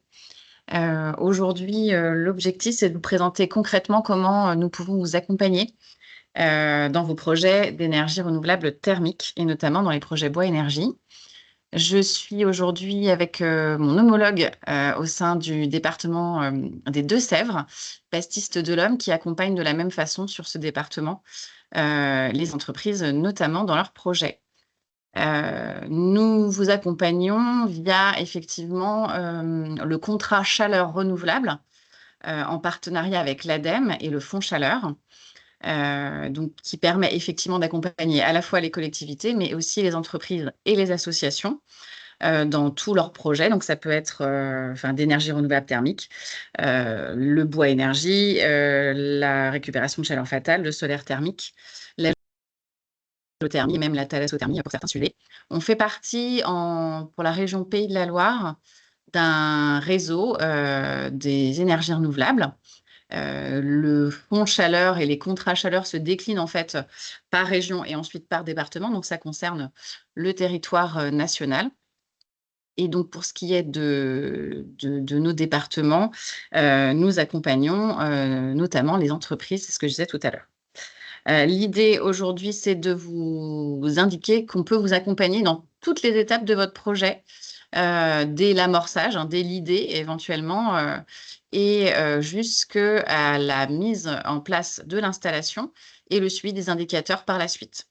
Donc, ça permet d'avoir un accompagnement global, à la fois technique et financier. On peut vous proposer via notre réseau justement de partenaires, notamment avec Fibois, mais d'autres, donc l'Acuma, Atlanson, des notes d'opportunité au démarrage.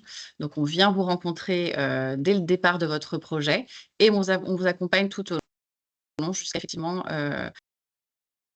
le suivi du bon fonctionnement de votre installation.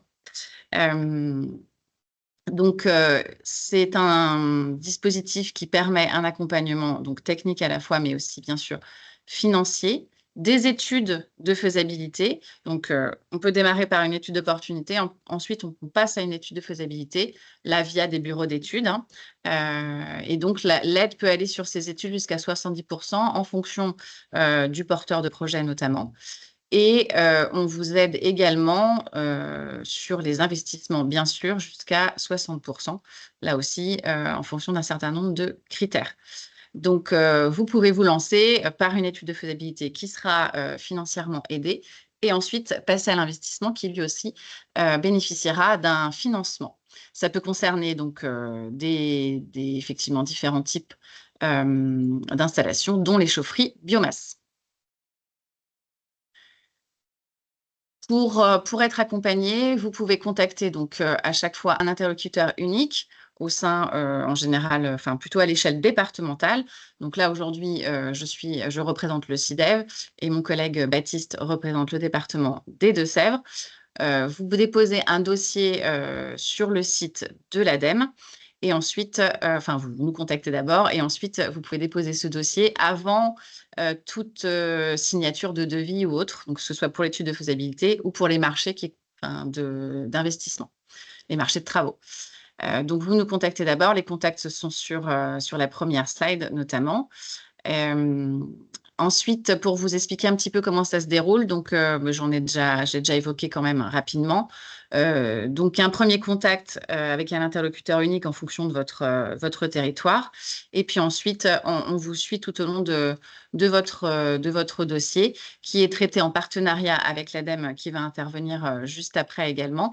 Et donc, ça permet un suivi à la fois technique et financier et personnalisé en fonction des projets.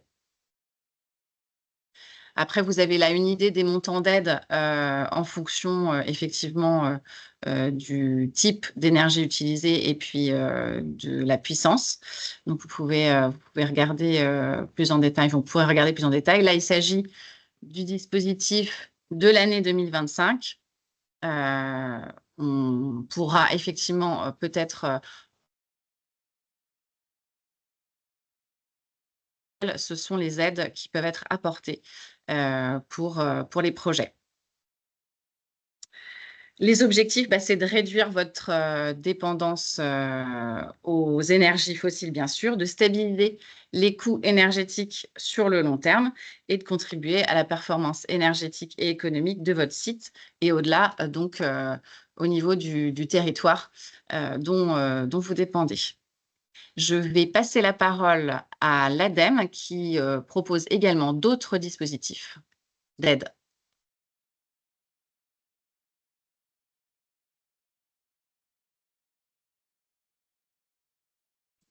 Oui, bonjour, merci. Donc, Pauline Champeau, moi, je suis référente bois, énergie et séchage pour l'industrie du bois à l'ADEME.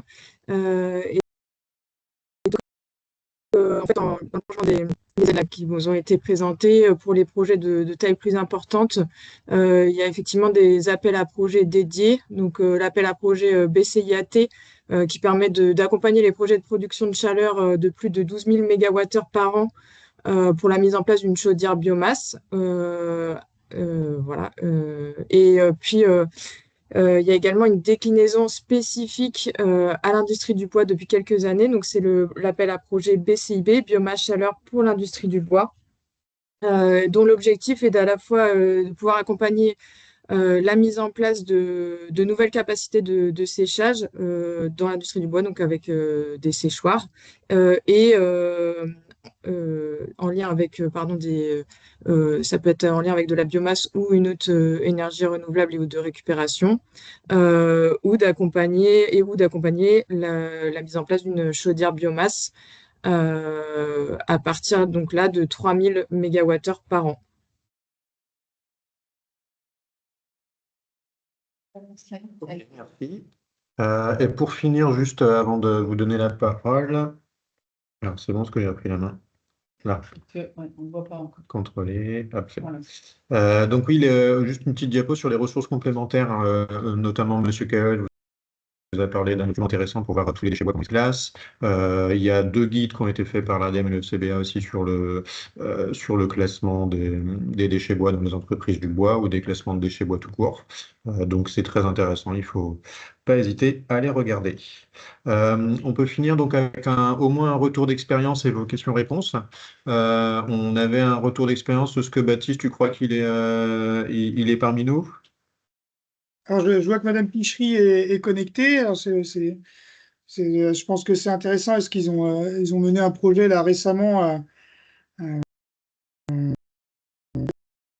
qui a été dans le choix technique aussi par le fait de pouvoir bénéficier des aides du Fonds Chaleur. Alors, Madame Pichery, si vous en êtes d'accord, je vous laisse peut-être présenter un peu les choses. Bonjour à tous. Donc moi, je fais partie du groupe Sotogam, on est basé sur le nord de Sèvres. Et donc, l'investissement et le projet est porté par le site de Sergam, qui est basé à Meuzé-Torcé. Donc, on a en fait le contexte, on a construit une nouvelle usine. On a déménagé complètement un ancien site de production, on est en cours de transfert. Donc, nous, on fabrique des éléments en bois, et uniquement en bois, donc multimatériaux massifs ou bien mélaminé, médium, bois transformé. Et donc, on a besoin de chauffage pour chauffer donc les ateliers et les bureaux, mais aussi pour des process, notamment sur la partie laquage pour le séchage des produits finis. Et donc, de base, on voulait mettre en place une cellule de chauffage. Donc, on a beaucoup travaillé sur le dimensionnement entre une grosse chaudière, 2 moyennes, 3 petites. Donc, on a finalement trois chaudières de 330 kW qui sont installées. Ce dossier-là, il est forcément lié au dossier d'aspiration. On a mis en place un silo pour stocker tous les matériaux qui sont récupérés par notre aspiration. Et à l'origine du projet, en fait, on n'a pas pris contact avec le département ou l'ADEME pour ces aides-là.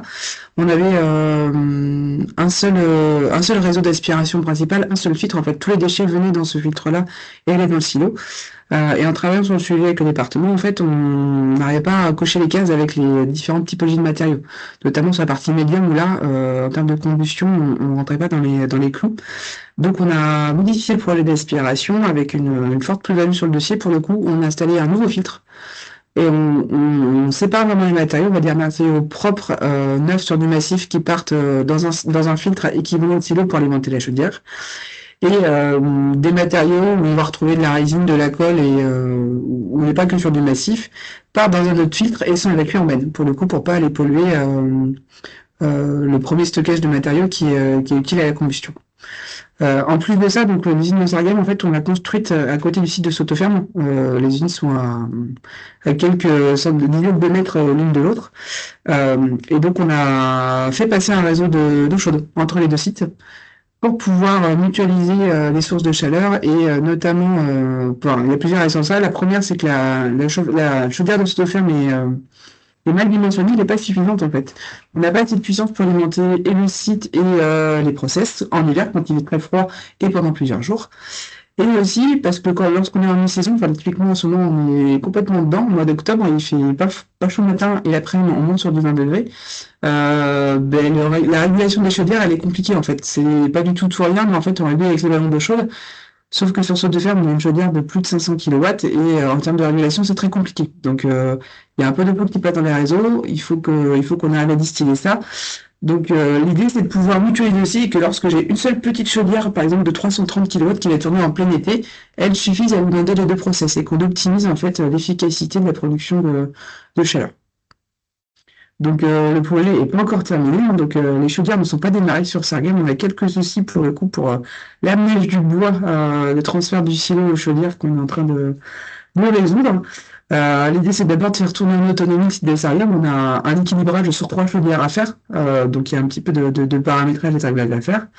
Et dès que le site sera complètement fonctionnel, on va ouvrir les vannes entre les deux sites pour pouvoir réguler dans de bonnes conditions et avoir des échanges de chaleur entre les deux sociétés. Voilà ce que je peux vous dire. Ok, merci. J'imagine qu'il y a un bilan économique qui a été fait, qui est prévu, qui est imaginé. C'était plus rentable de faire comme ça.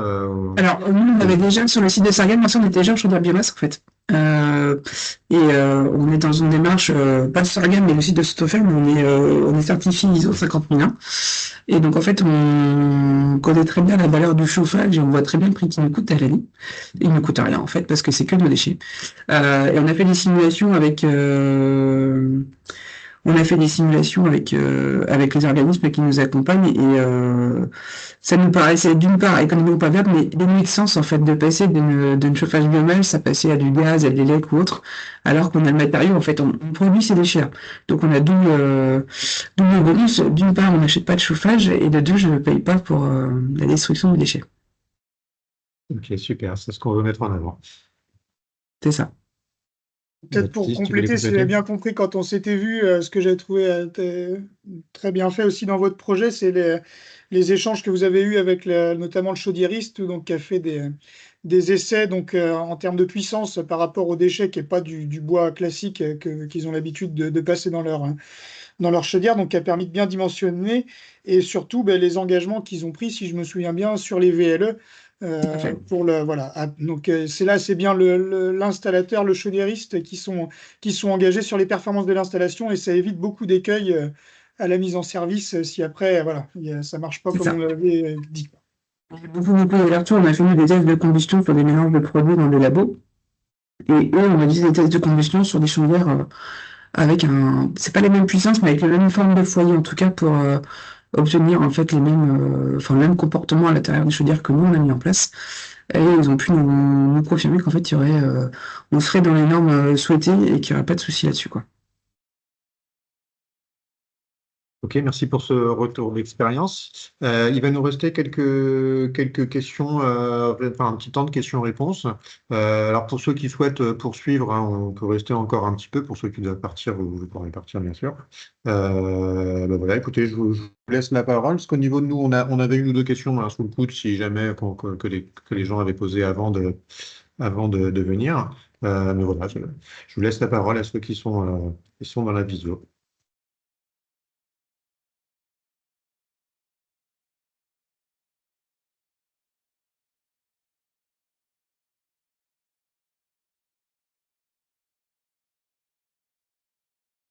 Ouais, vas-y Antoine, Kévreux de L, tu peux t'exprimer.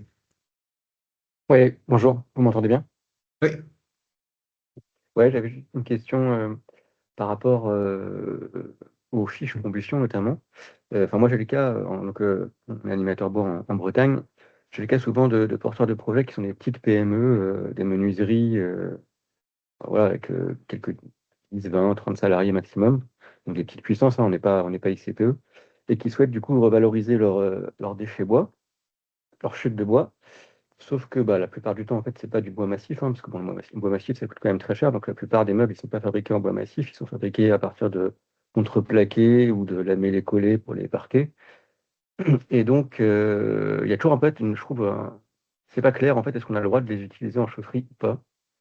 Sachant que si on lit les fiches combustion, après souvent c'est cité dans les fiches combustion comme étant du combustible potentiellement utilisable. Mais moi j'ai déjà eu la DREAL en Bretagne qui voyait pas ça comme ça, qui me disait que les fiches combustion en fait n'avaient aucune valeur réglementaire en tant que telle. D'ailleurs c'est écrit sur les fiches combustion que ce ne sont pas des, je sais plus exactement ce qui est écrit, mais c'est écrit que ça n'a pas de réelle valeur euh, réglementaire.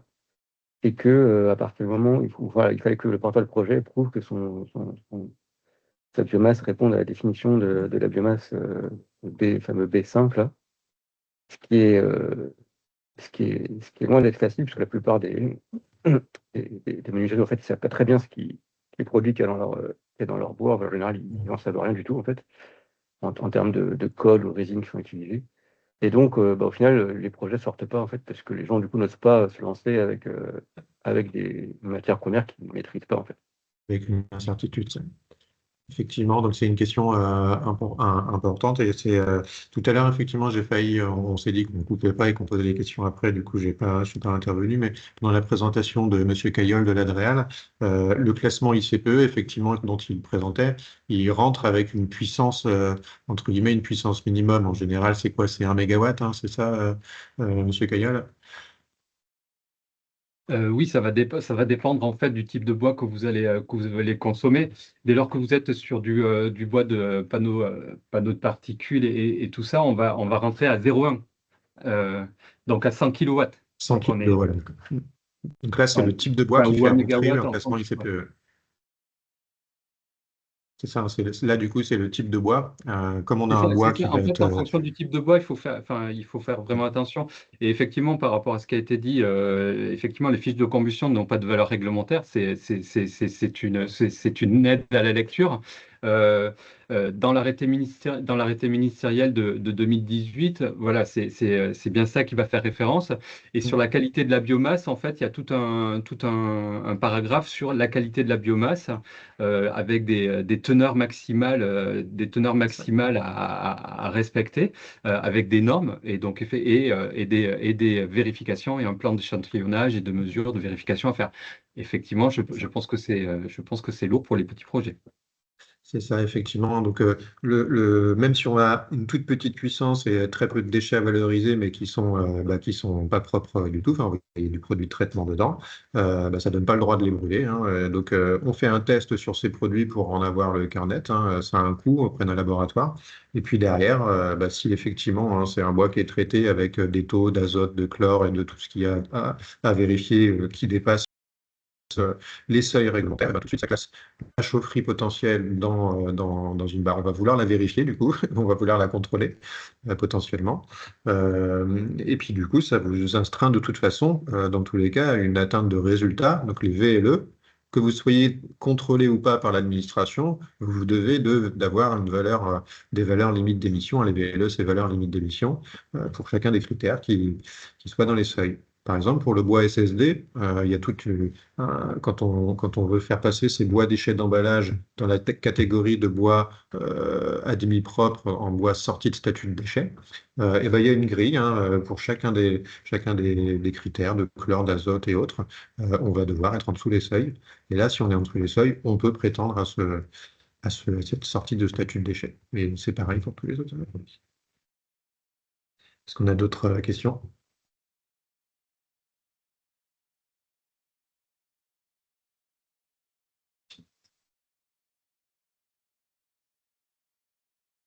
De toute façon, c'est vrai que toutes ces questions-là, ça va être au cas par cas, hein, pratiquement.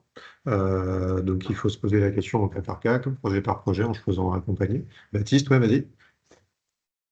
Ouais, moi j'avais eu une question là qui avait été posée par quelqu'un que j'avais rencontré sur le territoire, qui se demandait si les panneaux de mélaminé, justement, ils étaient classés un peu suivant les taux d'azote qu'on pouvait trouver dedans ou pas.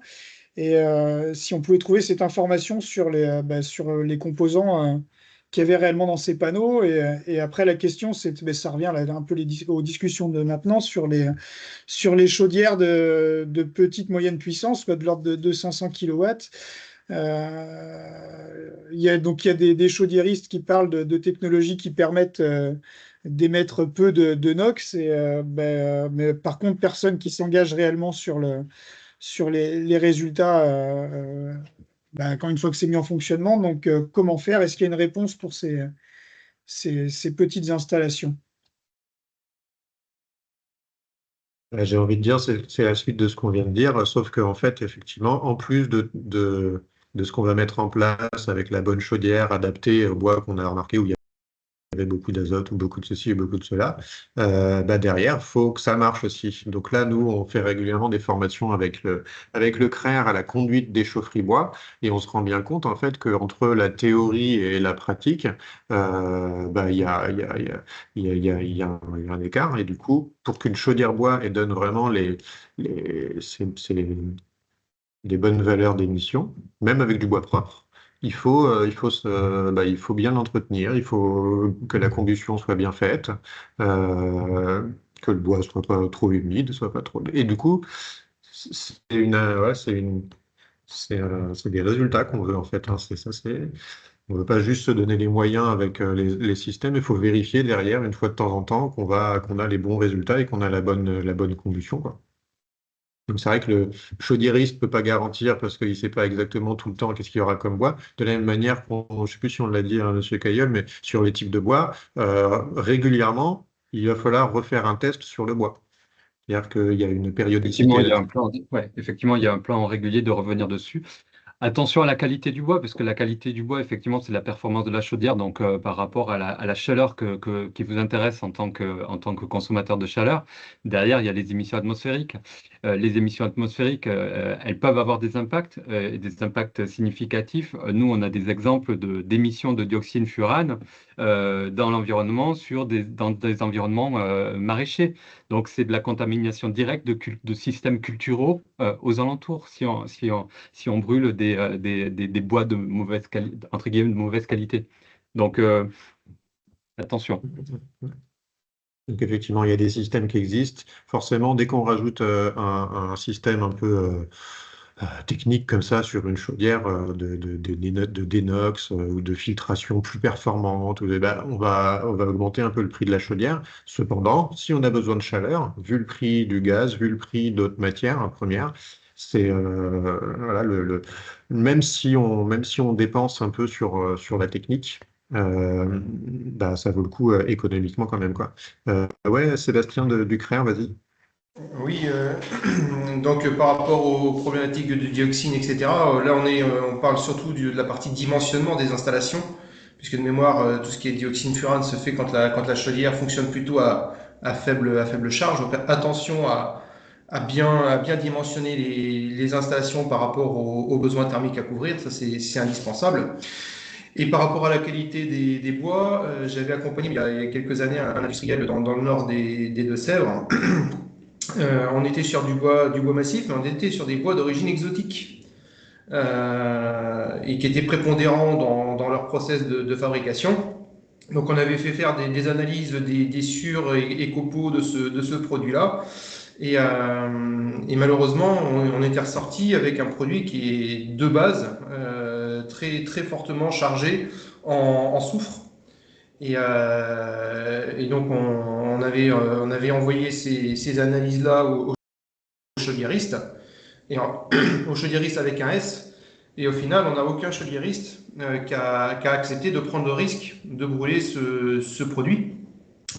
Donc ça revenait à ce qu'a fait l'entreprise Sergam, etc., c'est-à-dire de devoir modifier les installations de récupération des sur et copeaux en séparant physiquement les différents matériaux. Parce que on était à 60% sur le produit exotique et 40% de produits de chez nous, on va dire, qui n'avaient pas ces problématiques. Mais c'est vrai que ça génère clairement cette séparation physique des surcoûts au niveau des systèmes d'aspiration qui sont pas neutres à prendre en considération. Ça pourrait être intéressant qu'on ait des financements complémentaires sur ces modifications. Ouais, effectivement. Ouais, donc c'est vrai que sur les bois exotiques, c'est une question qui nous avait été posée. Ça est du bois massif, c'est du bois brut. On peut se dire, il n'y a aucun problème, je le brûle dans une chaudière normale, mais en fait, techniquement, rien que techniquement, cette chaudière-là, avec un taux de soufre important, bah, en fait, potentiellement, elle va être flinguée au bout de quelques années, parce que, ou alors juste quelques parties de la chaudière, parce que ça va induire des corrosions importantes dans la chaudière, quoi.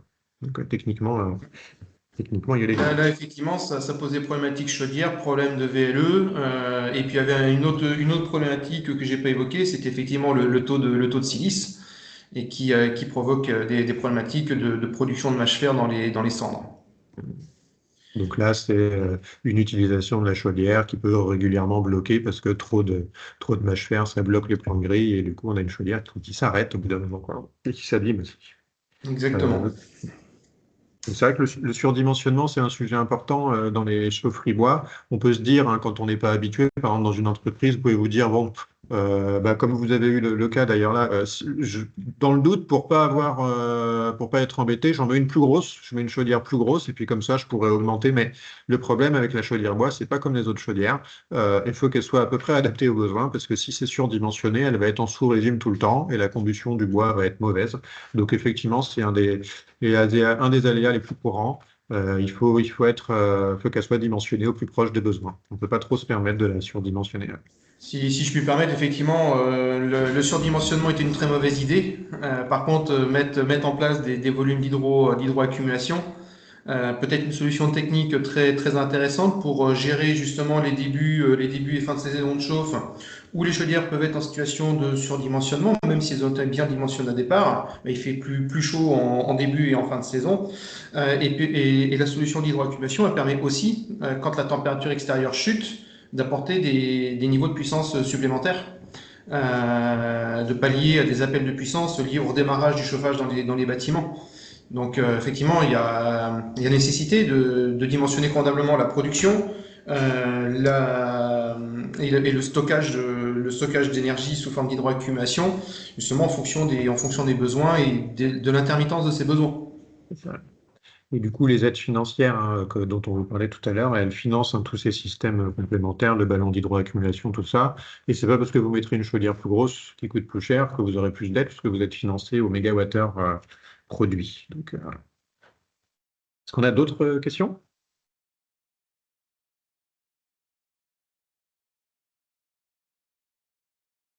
Nathalie, vas-y Nathalie de l'Adréal, tu peux t'exprimer.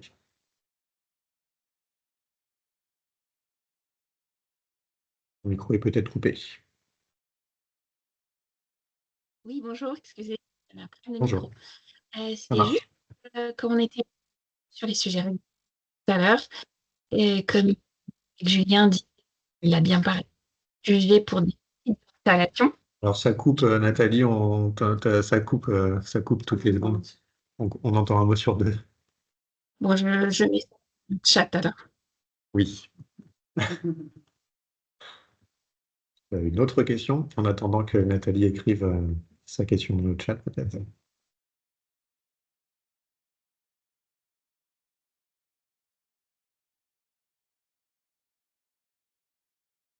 On va attendre la question de Nathalie. On a parlé de petite installation.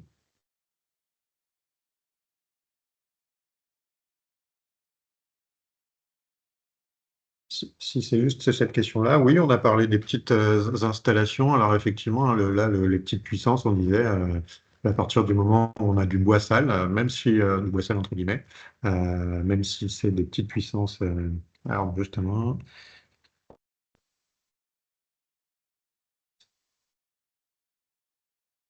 attends la suite de la phrase.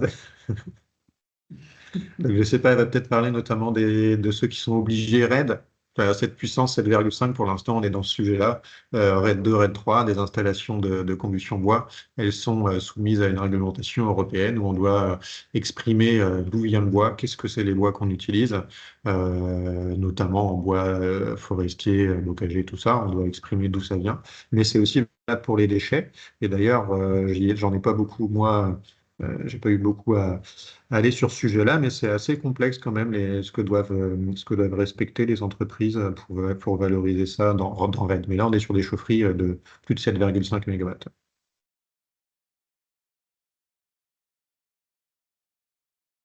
Ouais.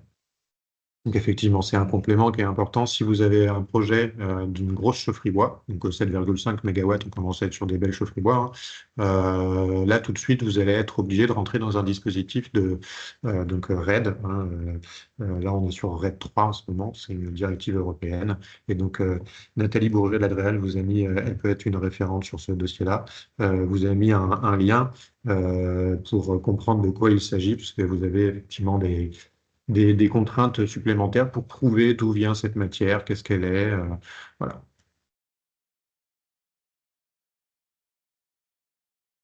Est-ce que vous avez d'autres sujets, d'autres questions? Sinon, on va pouvoir s'arrêter là. Vous avez vu donc tous les partenaires qui sont autour de la table. On peut être tous des ressources pour vos questions. Donc, n'hésitez pas à nous contacter. On vous enverra le diaporama à tous ceux qui ont participé, notamment pour avoir les liens vers les documents qui sont dedans. Il y a vraiment des documents qui sont intéressants là, hein. C'était cette diapo-là notamment. Complété par pas grand-chose, que j'ai mis déjà le lien vers l'ADEME du fonds chaleur, si, et les deux lignes éventuellement d'aide BCIAB, BCIAT. Voilà. Eh ben, écoutez, on va s'arrêter là. Merci pour votre attention à tous. Merci d'avoir été présents pour cette présentation. Puis on va continuer à avancer sur ce sujet, parce qu'il nous manque encore des petites choses pour être performant pour répondre à toutes les questions. Merci à tout le monde. Merci. Merci, au revoir. Bonne fin de Merci, journée. Bonne journée. Merci à toutes et à tous.